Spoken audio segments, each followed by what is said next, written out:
эмомалӣ раҳмон баъди ёд кардани савганди садоқат чорумин давраи раёсаташро ба ҳайси президент аз такмили сохтори мақомоти иҷроияи ҳокимияти давлатии ҷумҳурии Тоҷикистон шурӯъ кард. Дар пайи ин такмил номи чанд вазорату идораҳо тағйир хурд, ваколати баъзе ба баъзеи дигар гузашт ва чанде ҳам барҳам хурд. мо ҳам аз ҳамин мавзӯъ мегӯем. ҳоло аз вазоратҳо оғоз мекунем. ба вазорати маориф калимаи илм часпонда шуд. маорифчиён то ин вақт илм намеомӯхтаанд чи шояд акнун ба андохтани илм шурӯъ мекунанд.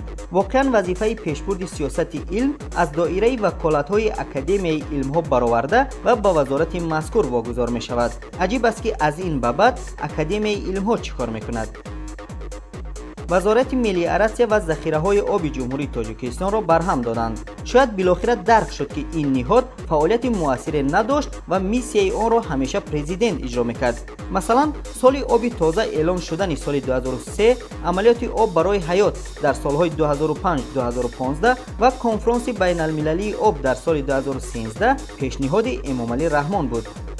ва ҳам чанд соли ахир олимону донишмандон аз гармшавии бо суръати ҳаво, обшавии пиряхҳо ва коҳиши оби рудхонаҳо бонги изтироб мезананд. шояд тасмим шуд ки дар вазъи феълӣ ниёзе ба чунин ниҳод набошад. кӣ медонад, баъди 7 сол шояд ин вазорат баргардад, аммо бо номи тамоман дигар. ба гунаи мисол, вазорати ҳифз ва нигаҳдории сангу кӯҳҳо ё вазорати хок ва захоири кумреза, ки дар он сол ба нигаҳдорӣ ва ҳифз эҳтиёҷи зиёд хоҳанд дошт. вазорати энергетика ва саноат вазорати энергетика ва захираҳои об шуд. акнун ки об пеши энергетика омад, умед мебандем ки солҳои наздик мушкили бебарқӣ ҳал шуда, барқи тоҷик никоҳаш бо лимитро бекор ва онро талоқ медиҳад. вазорати саноат ва технологияҳои нави ҷумҳурии Тоҷикистон таъсис дода шуд. мантиқи тақдими планшетҳои зиёд ба ҷавононро нав дарк кардам. он як давраи омодагӣ ба рушди технологияҳои нав будааст. шояд акнун арзиши айфону айпад ҳам дар бозорҳо ба як тини пӯчак баробар мешавад. вазорати меҳнат ва ҳифзи иҷтимоии аҳолӣ номашро ба вазорати меҳнат, муҳоҷират ва шуғли аҳолӣ иваз кард. акнун муҳоҷират худӣ шуд. мардум ҳақ надоранд ки гӯянд барояшон дар ватан ҷойи кор пайдо кунанд. вазорат дорем дигар. шояд ҳам ин ниҳод дурнамои муҳоҷирати корӣ барои солҳои 2014 3899ро таҳия мекунад, ки муҳоҷирати тоҷикон ба Сомалӣ, Кения ва Зимбабверо дар назар дорад. ва мерасем ба кумитаҳо. кумитаи давлатии заминсозӣ ва геодезии ҷумҳурии Тоҷикистон. Тоҷикистон Toyotаву BMW-ву Mercedes намесозад, ҳатто дучарха ҳам, аммо замин месозад. узр месохт то вақте ки президенти тозаинтихоб дар мавриди тағйири номи ин ниҳод фармон набаровард. дар амри раиси ҷумҳур калимаи заминсозӣ ба ибораи идораи замин иваз шуд, ки мантиқан дуруст ҳам ҳаст. ҳинду Покистон, Арманистону Озарбойҷон барои замин дар ҷанг, аммо дар мо замин месохтанд. агар ин ниҳод чунин ҳунар дошт, пас чаро замин сохта ба кишварҳои ба он ниёзманд назири Хитой нафурӯхт ё ҳадиақал бар ивази қарзҳоямон туҳфа накард? шояд барои ҳамин ноуҳдабароӣ статуси заминсозиро аз он гирифтаву танҳо мақоми идораи заминаш додаанд. вақти номи баъзе ниҳодҳоро ба забон овардан, ба таври автоматӣ 366 паҳлӯи он пеши назар чарх мезанад. кумитаи кор бо занон ва оилаи назди ҳукумати ҷумҳурии Тоҷикистон. кумитаи андози назди ҳукумати ҷумҳурии Тоҷикистон. шояд аз як тараф ин ном барои сохтори мазкур мантиқӣ ҳам бошад. андоз яъне пулро андоз, ба киса ё ба хазина, инаш мавзӯи дигар аст.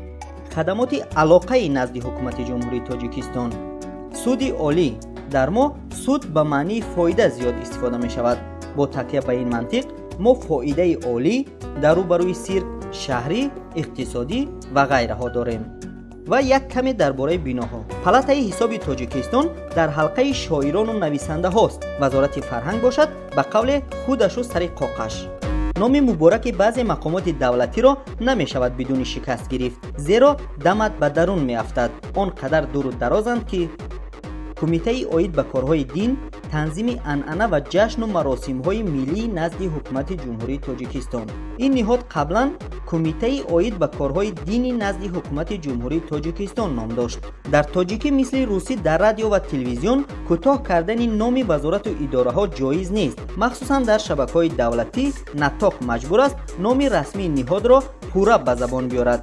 масалан аз эфири радио ва телевизион ба ҷои кумитаи оид ба корҳои дин, танзими анъана ва ҷашну маросимҳои миллии назди ҳукумати ҷумҳурии Тоҷикистон ККДТ АҷММ ҳЖТ намегӯянд ё ХНДБ КССК ҳЖТ. нафаҳмидед? агар шумо ҳам мехондед, ман намефаҳмидам чӣ мехоҳед. аммо ин номи кӯтоҳшудаи хадамоти назорати давлатии бехатарии корҳо дар саноат ва соҳаи кӯҳкорӣ назди ҳукумати ҷумҳурии Тоҷикистон аст. тасаввур кунед, агар номи раёсат ё шуъбаи ин ниҳодҳоро ки ҳамчунон дуру дарозанд ба забон биёред, тақрибан чунин мешавад: шуъбаи бехатарии корҳо дар саноати миёна ва вазнинӣ, хадамоти назорати давлатии бехатарии корҳо дар саноат ва соҳаи кӯҳкорӣ назди ҳукумати ҷумҳурии Тоҷикистон ё ШБКСМВ ХНДБКССК ҳЖТ. гап зиёд аст, аммо вақт кам. аз сӯи дигар мегӯянд кам бошаду хуб бошад. шояд ин ками мо хуб ҳам набуд. қазоват аз шумост ва агар бо он розӣ нестед, зери навор бинависед. ҳоло то фурсати дигар, хайр.